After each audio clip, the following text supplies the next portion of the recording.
તમારા બધાનું સ્વાગત છે મારી યુટ્યુબ ચેનલ કેપી હોમ ફૂડ્સમાં। આજે આપણે બનાવીશું જીરા રાઈસ અને દાલ ફ્રાય। તો હું એની રેસીપી તમારી સાથે શેર કરું છું, તો મારો વિડીયો છેક સુધી જોજો। તો ચાલો રેસીપી શરૂ કરીએ। અહીંયા આપણે દાળ ફ્રાય બનાવવા માટે એક વાડકી તુવેરની દાળ લઈ લઈશું અને ચોથા ભાગની મોગર દાળ મગની। તો મિક્સ કરી અને આપણે ધોઈ લઈશું। ચોખ્ખું પાણી ના થાય ત્યાં સુધી આપણે ધોઈ લેવાની। અને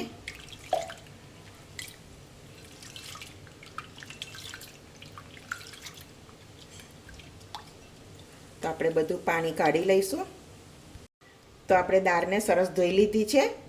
હવે આપણે એક ગ્લાસ પાણી ઉમેરી અને એને 15-1 મિનિટ જેવું પલળવા દઈશું। અહીંયા આપણે રાઈસ બનાવવા માટે એક વાડકો ચોખા લઈ લીધા છે। એને પણ આપણે પાણીથી સારી રીતે ધોઈ લઈશું। વ્હાઈટ પાણી ના નીકળે ત્યાં સુધી ધોઈ લેવાના, એકદમ ચોખ્ખું થઈ જાય।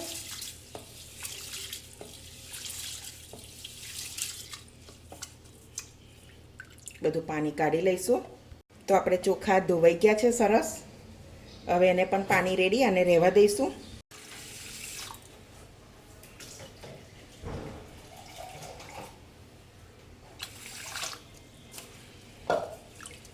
10-15 મિનિટ સુધી એને ઢાંકીને રહેવા દઈશું।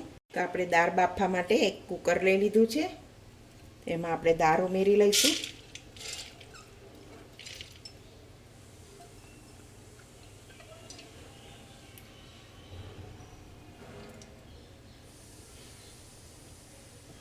આપણે એમાં જે વાડકી દાળ લીધી હતી એ વાડકી 3 વાડકી આપણે પાણી ઉમેરી લઈશું।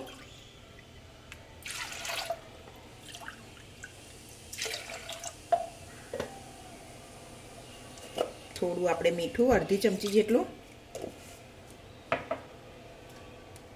અડધી ચમચી હળદર,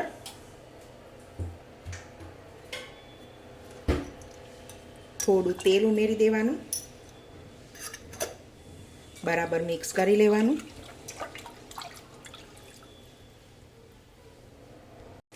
હવે કુકરનું ઢાંકણ ઢાંકી અને આપણે મીડિયમ ગેસ ઉપર એને 3 થી 4 વિસલ કરી લઈશું। તો આપણે ભાત બનાવવા માટે એક તપેલી લઈ લીધી છે। છૂટો ભાત બનાવવાના છે, તો આપણે જે વાડકો ચોખાનો માપ લીધું હતું એ જ માપથી આપણે 3 વાડકા પાણી લઈ લઈશું।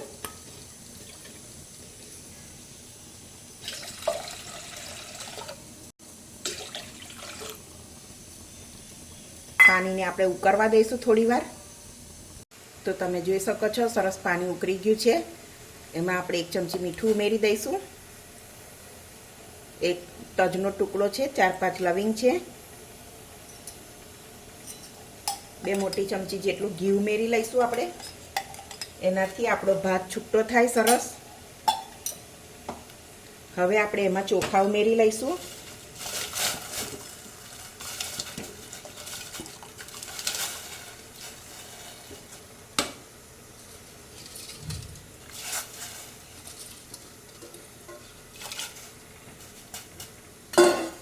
હવે એને આપણે છૂટું ઢાંકવાનું નથી, એને છૂટો ચડવા દેવાનો છે। આ રીતે આપણે થવા દઈશું। તો આપણે ભાત થાય ત્યાં સુધી આપણે દાળ માટેનું વઘાર કરી લઈશું। એમાં 4-5 ટેબલસ્પૂન જેટલું તેલ લઈ લઈશું। તેલને બરાબર ગરમ થવા દઈશું। તો આપણું તેલ થઈ ગયું છે। અડધી ચમચી રાઈ લઈ લઈશું, 1 ચમચી જીરું, સૂકા લાલ મરચાં, 1 તમાલપત્ર, 2 લવિંગ ને 1 તજનો ટુકડો, 2-3 કરી લસણની, 2 લીલા મરચાં, બરાબર સરસ સોતે કરી લઈશું। થોડી હિંગ, બરાબર સાતળી લેવાનું। તો સરસ સોતે થઈ ગયું છે। તો આપણે ડુંગળી કાપી લીધી હતી અહીંયા આગળ 2 નંગ, એ ઉમેરી લઈશું। એને સરસ શેકી લેવાની છે બ્રાઉન થાય ત્યાં સુધી.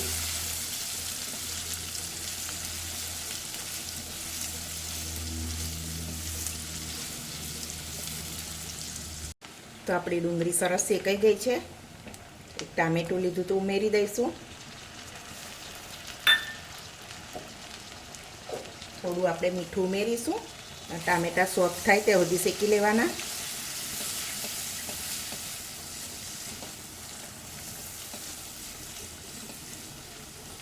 તો આપણે દાળ જોઈ લઈએ. દાળ થઈ ગઈ છે સરસ.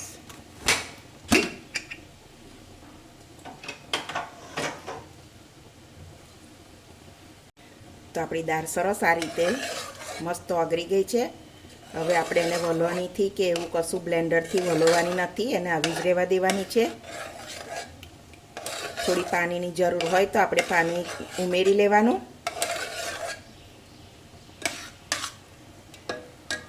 તો આપણા ટામેટાં ને ડુંગળી પણ સરસ શેકાઈ ગયું છે. તો હવે આપણે મસાલા કરી લઈશું. હળદર એમાં દાળમાં ઉમેરી હતી એટલે એમાં થોડીક જ લઉં છું. ધાણા જીરું પાવડર, 1 ચમચી લાલ મરચું, ગરમ મસાલો બરાબર મિક્સ કરી લઈશું.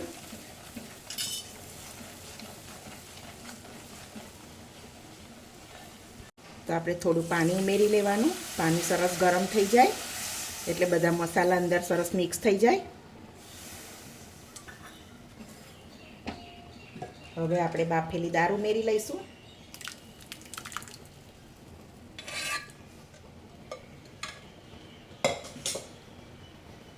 બરાબર મિક્સ કરી લેવાનું.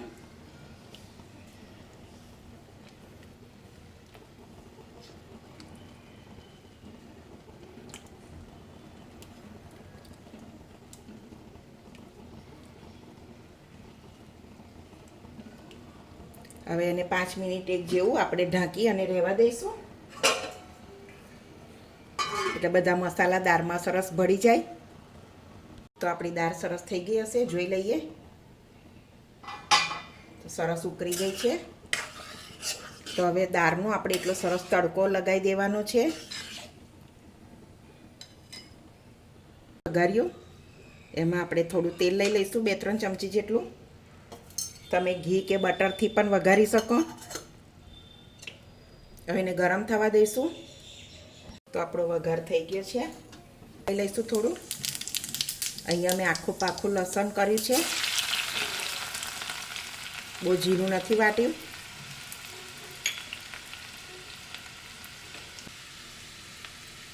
લસણ સરસ સતરાઈ ગયું છે એટલે 1 ચમચી લાલ મરચું લઈ લીધું છે. મરચાંને તરત જ વઘારમાં લઈ લેવાનું.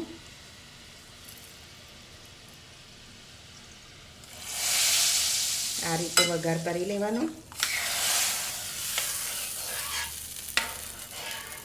તો સરસ તડકો લગાવી દીધો. હવે એમાં આપણે 1 લીંબુ નીચવી દેવાનું.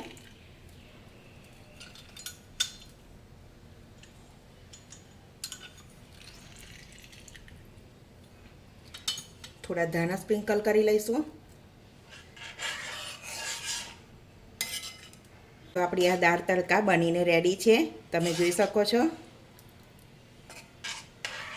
તો ભાત તમે જોઈ શકો છો સરસ છૂટો છૂટો થઈ ગયો છે. હવે આપણે એને વઘારી લઈશું. તો અહીંયા આપણે વઘાર માટે 2 ચમચી જેટલું ઘી લઈ લઈશું. ઘી સરસ ગરમ થઈ ગયું છે. તો આપણે જીરું વધારે લેવાનું જીરા રાઈસ માટે. તો આપણે જીરું થોડુંક વધારે લીધું છે. ગેસ બંધ કરી દેવાનો. તો આપણે મિક્સ કરી લઈશું. હવે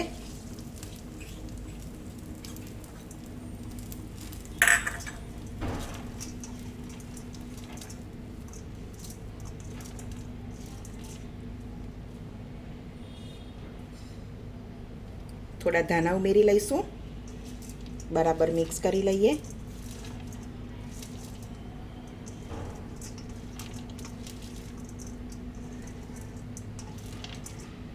તો આપણો સરસ જીરા રાઈસ બનીને રેડી છે. તમે જોઈ શકો છો કેટલો છૂટો થયો છે.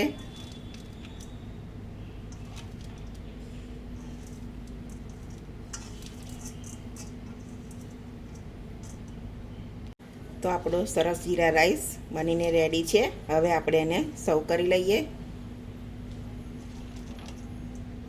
તો આપણે જીરા રાઈસ ને દાલ ફ્રાય બનીને રેડી છે. તો મારી આજની આ રેસીપી તમને કેવી લાગી મને કોમેન્ટમાં જણાવજો. અને મારી રેસીપી ગમતી હોય તો મારા વિડીયોને લાઇક કરજો, મારી ચેનલને સબસ્ક્રાઈબ કરજો અને તમારા ફ્રેન્ડ જોડે શેર કરજો. તો હવે મળીશું એક નવી રેસીપીમાં.